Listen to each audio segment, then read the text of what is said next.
Bienvenue dans Escale Chèques Vacances, le podcast proposé par l'Agence nationale pour les chèques vacances afin d'explorer le monde fascinant du tourisme et ses nouvelles tendances. Dans un secteur en constante évolution, nous vous invitons à découvrir comment le tourisme innove, s'adapte et se transforme. Nous recevons sur ce plateau des experts, des chercheurs, des acteurs du secteur et des voyageurs passionnés qui partageront leur vision pour le tourisme de demain. Ensemble, nous allons surfer sur les tendances qui redéfinissent notre façon de prendre des vacances. Aujourd'hui, nous parlons du tourisme rural, qui représente environ 30% des séjours en France, avec deux experts passionnants. Bonjour Christelle Taillarda. Bonjour. Vous êtes directrice d'Aube en Champagne Attractivité et vous dirigez le Slow Tourism Lab, l'incubateur français du tourisme rural et durable, labellisé par la Direction générale des entreprises. Et bonjour Laurent Mazurier. Bonjour. Vous êtes le directeur de Petite Cité de Caractère de France. Merci à tous les deux d'avoir accepté notre invitation.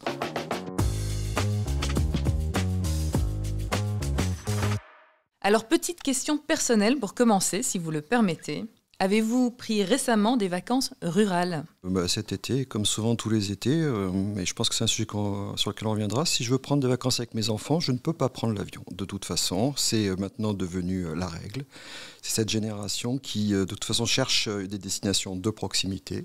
Et donc, on se tourne assez facilement vers la ruralité. Super. Christelle ? Alors moi aussi, j'ai la chance d'avoir une belle famille qui a une très jolie maison en Auvergne et j'aime beaucoup y aller, j'aime beaucoup profiter de la chaîne des Puys et de ces lacs volcaniques qui sont absolument merveilleux. Donc je trouve qu'effectivement la France est tout à fait propice à des vacances reposantes. Tout à fait.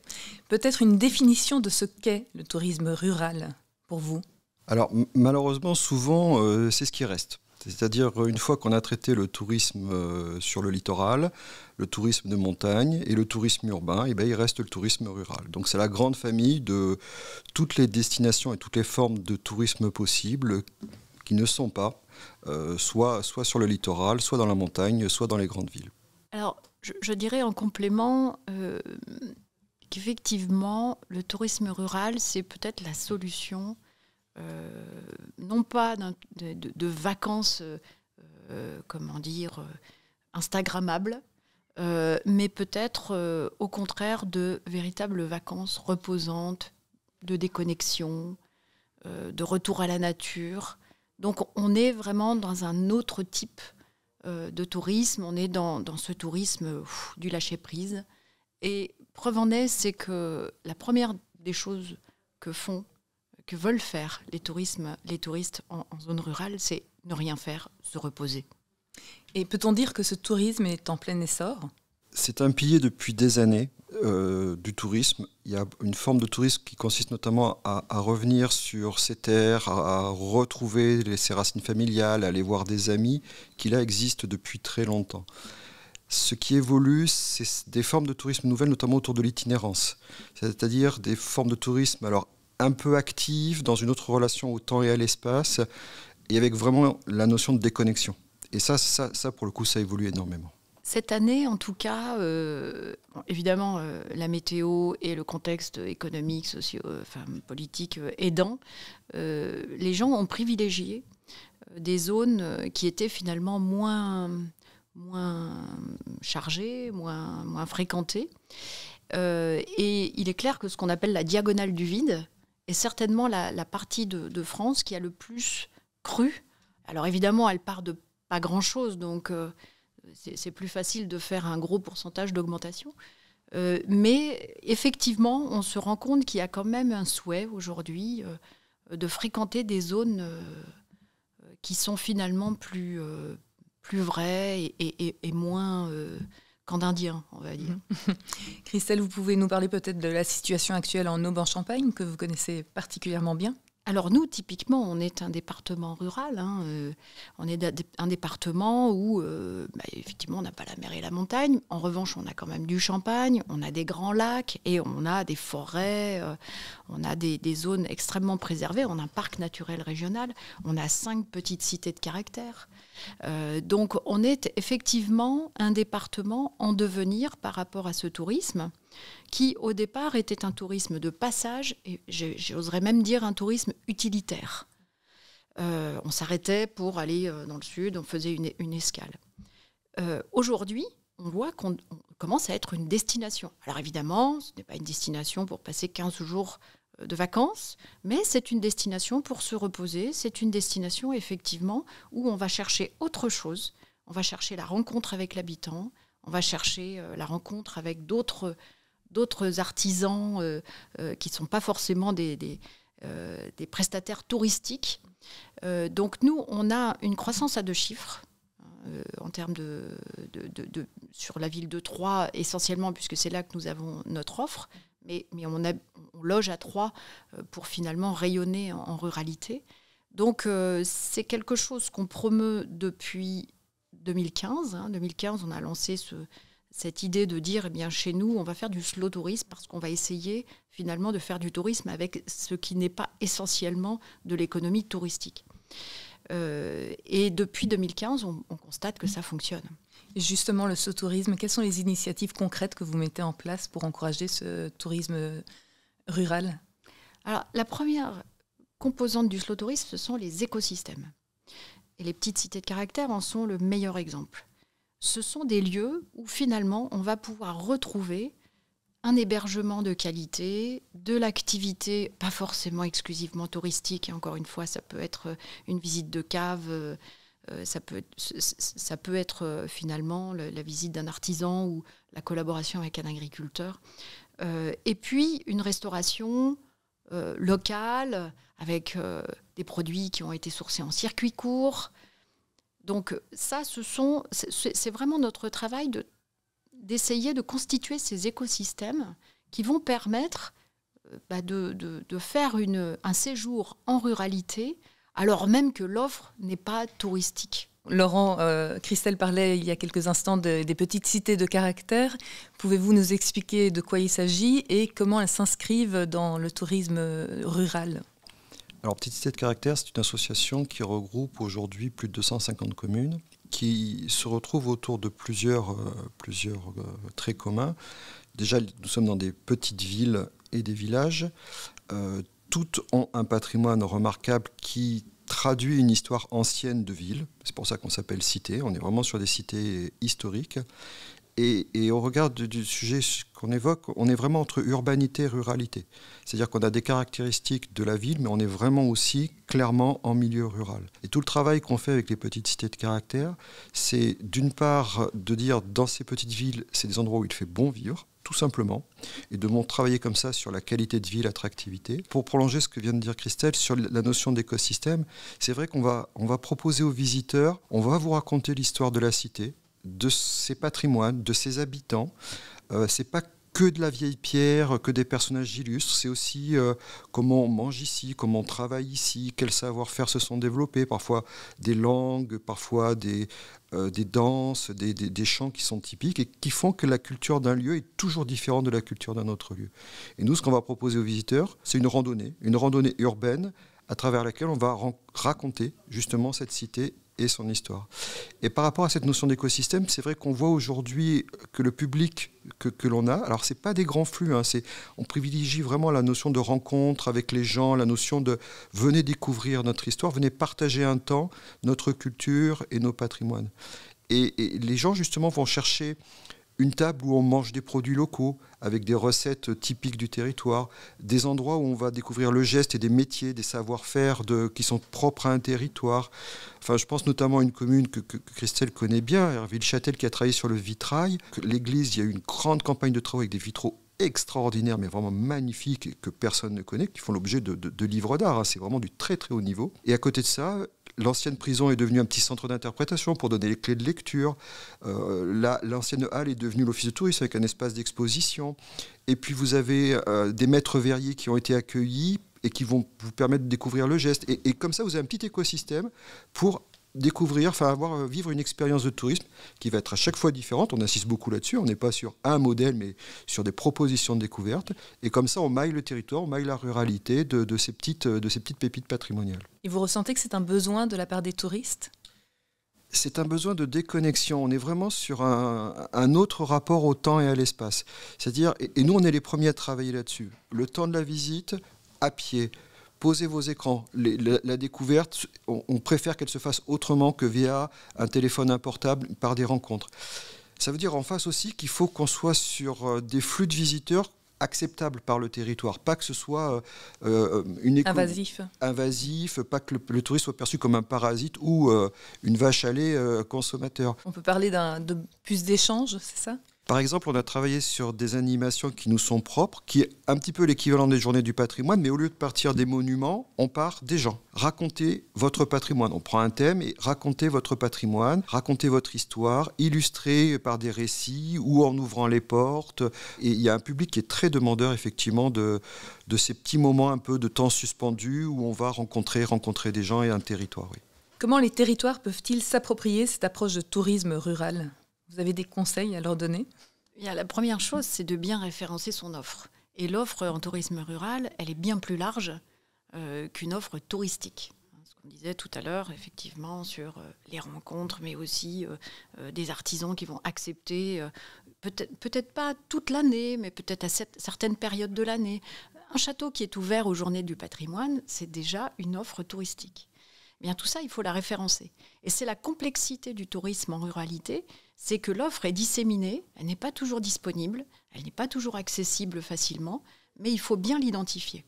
Et demain, on en reparlera, mais avec l'intelligence artificielle, on pourra gérer cette complexité et finalement proposer au cas par cas des circuits satisfaisants. Est-ce qu'on peut dire que tous les acteurs ruraux du tourisme ont intérêt à se lancer dans le tourisme rural ? Quelles sont les retombées économiques de ce type de tourisme ? Il est clair que, comme l'a dit Laurent, on n'est pas sur une recherche de flux. Donc, on n'est pas sur, finalement, une tarification bien margée d'une nuitée hôtelière. On est sur le fonctionnement d'un écosystème vertueux. Je vous prends un exemple. Chez nous, on a un château qui s'appelle le château de Vaux, qui a été racheté par un jeune propriétaire, Édouard Guyot, et qui, finalement, à travers ces événements, à travers la location des communs lors des mariages, permet de réouvrir des boulangeries. Donc c'est un écosystème vertueux qui finalement va contribuer à l'économie locale. Et je dirais même, ça contribue à l'attractivité des territoires ruraux, puisque vous savez que la difficulté des territoires ruraux aujourd'hui, c'est qu'ils perdent des habitants. Donc finalement, si le tourisme peut contribuer à ne pas fermer des écoles, c'est ça la véritable rentabilité d'un tourisme. Et c'est pour ça qu'on doit s'y engager. Vous vouliez rebondir sur ce que disait Christelle ? Oui, pour rebondir sur ce que disait Christelle, il y a aussi une donnée très importante, c'est la qualité des hébergements. Parce que souvent, le choix de la destination se fait en fonction de l'hébergement. Un hébergement avec une capacité d'accueil importante pour faire une réunion entre familles, amis, etc. C'est le premier critère qui va être pris en compte par les personnes pour leur choix. Et à la limite, qu'ils soient dans telle ou telle région ou tel département, vient dans un second temps. Par contre, une fois qu'ils sont là, alors ils souhaitent se reposer, mais quand on les interroge, ils considèrent qu'ils sont actifs parce qu'ils vont visiter un village, parce qu'ils vont faire une randonnée, parce qu'ils vont aller à un marché. Et là, la capacité de nos territoires à leur proposer des offres accessibles financièrement, qui vont montrer, encore une fois, un petit peu les spécificités d'un territoire, de ses cultures, qui vont leur permettre d'acheter des produits locaux. Ça marche très bien et ça remplit aussi le séjour.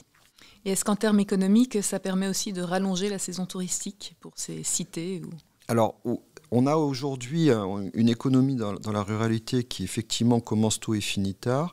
Alors, les raisons sont diverses. Par contre, il n'y aura pas un schéma, mais par exemple, des grands hébergements commencent très tôt avec les réunions de printemps pour les réunions familiales, les finissent tard, les mariages, etc.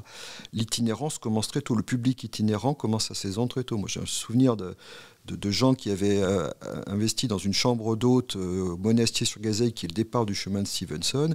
Et quand on les croise, ils nous disent nous, on pensait être en pré-retraite, la saison commence en mars et finit en novembre. Et on n'arrête pas de travailler entre les deux. Donc on est quand même sur d'autres formes de tourisme, effectivement, un peu dépendant de la météo. Parce qu'il y a aussi aujourd'hui ce facteur de décision qui se prend souvent au dernier moment et parfois juste quelques jours avant les vacances en fonction de la météo. Mais oui, aujourd'hui, si on est capable de proposer une offre 4 saisons, comme on l'appelle, on a un public pour ça. Oui. Vous avez mené ensemble des travaux, je pense, pour Atout France. Est-ce qu'il y a des conclusions que vous voudriez partager avec nous aujourd'hui sur le tourisme rural? Des conclusions, ce serait beaucoup dire, mais en tout cas, on s'est rendu compte finalement d'un travers national, voire international, qui est toujours de travailler sur des silos. On travaille tantôt sur le no-tourisme, tantôt sur l'agritourisme. Et en fait, la réalité du tourisme rural, c'est que c'est la composition de tous ces petits silos. Enfin, de tous ces silos qui finalement doivent être pris individuellement pour composer un séjour en proximité. Quand on va en ruralité, on ne va pas prendre sa voiture pour faire 200 km et aller visiter quelque chose. Donc il faut composer avec tous les petits écosystèmes locaux. On a beaucoup travaillé avec ce pôle sur justement ce qui fait l'attractivité de la ruralité. Et il y a quand même un mot qui revient très souvent, c'est la notion d'authenticité. Les gens aiment trouver un territoire qui est vrai, qui n'est pas factice. Et c'est vrai que dans les formes de tourisme dans la ruralité, vous avez des fois des produits très standardisés qui sont sur un modèle, qui vont être posés dans des territoires ruraux. Il y a un public pour ça important, hein, mais ce qui ressort quand même des études, c'est que ce qu'on apprécie dans la ruralité, c'est que justement, on a ces petites pépites, ces découvertes qui montrent vraiment le territoire, ses traditions, sa culture, ses patrimoines, et ça, c'est très recherché. Quelles sont les expériences rurales uniques que l'on peut rencontrer dans vos territoires respectifs?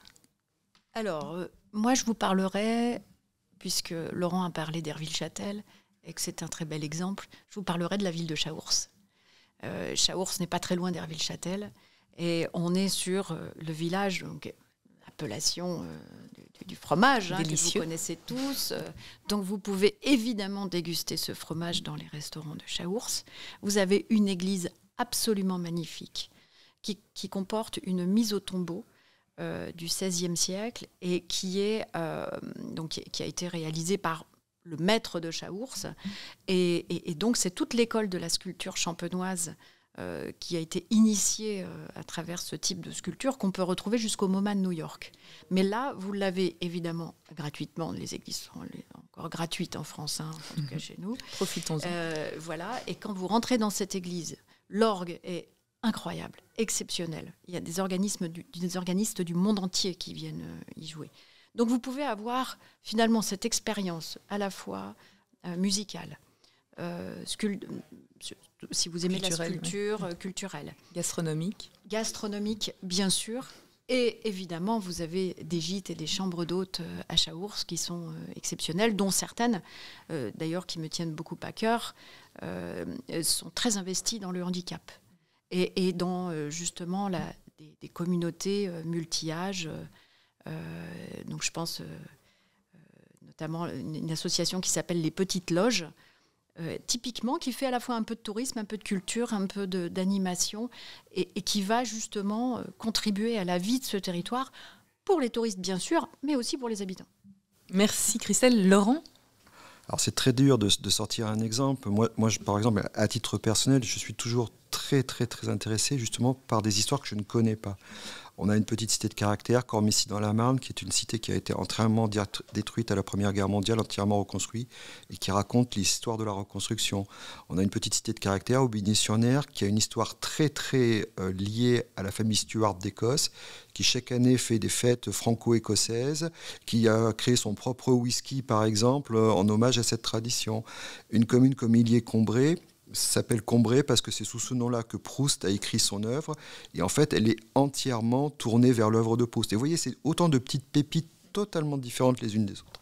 C'est très dur d'en sortir une. On parle aussi de plus en plus d'agrotourisme. Est-ce que c'est une tendance du moment ? Alors, c'est difficile à définir l'agrotourisme. Je vois, nous, dans notre réseau, il y a, la recherche de produits du terroir, c'est-à-dire à travers la découverte d'une ville ou d'un territoire, découvrir son agriculture, découvrir ses productions, découvrir ses savoir-faire. Donc il y a une vraie demande là-dessus.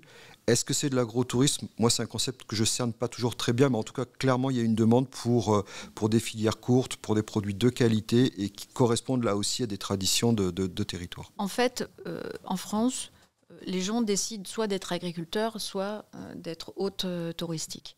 Donc parfois, on a plutôt des hôtes touristiques qui développent un petit jardin ou qui sont accolés à une ferme et qui vont développer justement des partenariats. C'est plutôt dans ce sens-là, mais c'est très vertueux. Et effectivement, C'est un vrai souhait de revenir à la terre et au travail de la terre. Et c'est très bien pour l'image des agriculteurs aussi, il faut le dire. Quels sont les principaux défis et enjeux auxquels vous faites face dans le développement du tourisme rural ? Alors, un premier défi, c'est vraiment le développement du tourisme d'itinérance. Ce tourisme où on fait de la randonnée, alors pédestre, à vélo, à cheval, qui demande des étapes de qualité. Et pour nous, nos communes, on a beaucoup travaillé sur la visite de la commune et la découverte de la commune. On interroge aujourd'hui l'étape petite cité de caractère. Amener les gens à venir, faire une pause, étape, leur faire découvrir la commune aussi, peut-être en pensant revenir ou voire même venir s'installer, et qu'ils passent un bon moment à la découverte d'un patrimoine exceptionnel, justement dans le cadre de cette étape. Alors, c'est un peu connexe, mais effectivement, nous, on a un gros sujet de mobilité et d'accessibilité. Aujourd'hui, c'est très compliqué quand on n'a pas le permis, quand on n'a pas de voiture, d'aller faire du tourisme en ruralité. On est un peu dans le tout voiture, voire malheureusement encore dans le tout voiture carboné. Parce qu'avoir une borne de chargement au milieu de nulle part, c'est quand même encore assez rare, même si certains départements comme le nôtre sont plutôt bien équipés. Nous, on est en train d'étudier, en garde Vendeuvre, un système qui permettrait à la fois aux habitants d'avoir des voitures en autopartage et d'avoir des jours réservés pour le tourisme. Alors évidemment, pour les habitants, ce n'est pas le même prix puisque c'est la commune va contribuer évidemment, mais le touriste, lui, a un gros besoin, c'est de réserver sa mobilité bien en avance. La difficulté du tourisme rural, si vous voulez louer une voiture ou réserver une voiture en location, c'est qu'il faut être sûr que la voiture est là et disponible, alors même que vous allez arriver peut-être à une heure où personne ne pourra vous accueillir et où, si vous n'avez pas de voiture, il n'y aura pas de taxi non plus. Donc ça, c'est un des sujets. Le deuxième, je dirais que c'est la réglementation. Parce que la réglementation, elle est faite pour des lieux de tourisme importants, à gros flux, et c'est juste très difficile pour une cave de champagne, par exemple, d'appliquer une réglementation d'accessibilité, une réglementation de flux, d'établissements recevant du public, alors même que quand on va faire une visite de cave, quand il y a 5 personnes, je pense que c'est un peu un maximum. Et un autre grand défi, c'est, Christian en parlait, la notion de référencement. Aujourd'hui, l'intelligence artificielle, comment exister ? Comment exister ? Il y a une concentration à travers quelques sites majeurs de l'offre, qui est, on le sait, très souvent manipulée avec, par la masse notamment. Comment, quand on a une œuvre un peu alternative, la porter à connaissance du public pour qu'il sache qu'elle existe. Et ça, c'est un vrai sujet parce qu'aujourd'hui, on est sur des modèles économiques qui demandent beaucoup d'investissement, beaucoup de capitalisation. Aujourd'hui, là, on parle de petites structures, d'un paysage très morcelé. Donc, comment se regrouper pour un moment, et c'est un peu ce qu'on fait nous à notre échelle, mais qui reste extrêmement modeste, mais faire connaître ces alternatives aux grandes destinations qui concentrent énormément de flux. Un exemple en plus, on a un effet aujourd'hui média, enfin nos collègues des grands sites de France en parlent souvent par exemple, il suffit que vous passiez à la télé pour générer du surtourisme ou de la surfréquentation. Donc voilà, c'est l'idée aussi à un public qui cherche autre chose de savoir que cette offre existe. Oui. En termes d'innovation, de durabilité et d'attractivité, vous en avez tous les deux parlé, mais peut-être peut-on conclure sur l'avenir du tourisme rural ? Moi je crois qu'il y a un avenir extrêmement positif. Qui profite du problème actuel du changement climatique. Clairement, dans nos zones rurales, les maisons ont des murs en pierre qui font parfois 1 mètre de large. Vous avez des forêts qui permettent d'avoir des zones de rafraîchissement. Enfin, on vit plutôt bien en canicule et on a relativement peu, en tout cas, de pénurie ou en tout cas de problèmes de changement climatique en zone rurale. Ça a été organisé depuis longtemps. Après, on a un sujet qui est aussi une opportunité et sur lesquels il faut bien travailler, c'est les politiques de prix. C'est qu'effectivement, il ne faut pas qu'un séjour en zone rurale soit 2 fois plus cher qu'un séjour en Espagne. Et ça, c'est un sujet sur lequel on travaille avec l'ANCV. En tout cas, l'ANCV est un des vecteurs justement qui permettrait à tout le monde d'avoir des vacances accessibles, que ce soit par des chèques vacances ou que ce soit par du tourisme aidé. Oui, aujourd'hui, nos concitoyens ne conçoivent pas de ne pas partir en vacances, mais de plus en plus de destinations ne leur seront pas accessibles. Quelle offre on peut proposer, accessible, de qualité, que ce soit pas au détriment de la qualité, à tout le monde. Et c'est là que nous aussi, on a une carte à jouer. On va dire, vous pouvez passer un très bon séjour sans faire exploser le budget dans la ruralité et avec vraiment une variété de choses à faire, à découvrir. Il y a les questions du transport, il y a les questions de l'animation, et les questions de plein de choses se posent. Mais une vraie carte à jouer parce qu'effectivement, il y a quand même une bonne partie d'une offre classique qui devient inaccessible pour beaucoup de nos concitoyens. Un grand merci à nos invités pour leurs éclairages passionnants. N'oubliez pas que les chèques vacances sont une belle opportunité pour partir à la découverte de ces espaces préservés tout en soutenant l'économie locale. Restez à l'écoute pour de nouveaux épisodes sur les tendances qui redéfinissent vos vacances et abonnez-vous à ce podcast disponible sur toutes les plateformes d'écoute et sur YouTube. À très bientôt pour une prochaine escale Chèques Vacances.